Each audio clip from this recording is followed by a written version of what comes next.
fix Instagram swipe reply feature on Instagram on iPhone. It is the feature on Instagram where you can reply to any text by swiping the particular message. Moving on to the video, open your Instagram app. Now go to the message section, open any of your friends' message.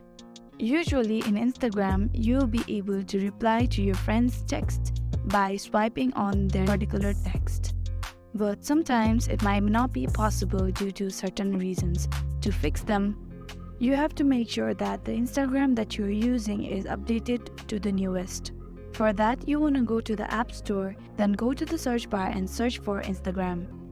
If the blue button right there says update, you want to go ahead and update it.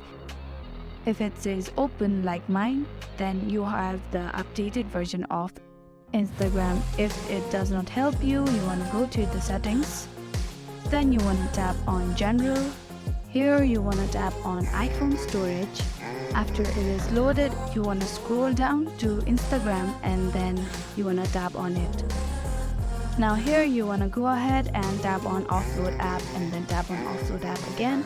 After it is offloaded, you want to tap on reinstall. This process might help you to solve the problem. If not, you can delete the app and reinstall it again. I really hope this video helped you out. Thank you so much for watching till the end.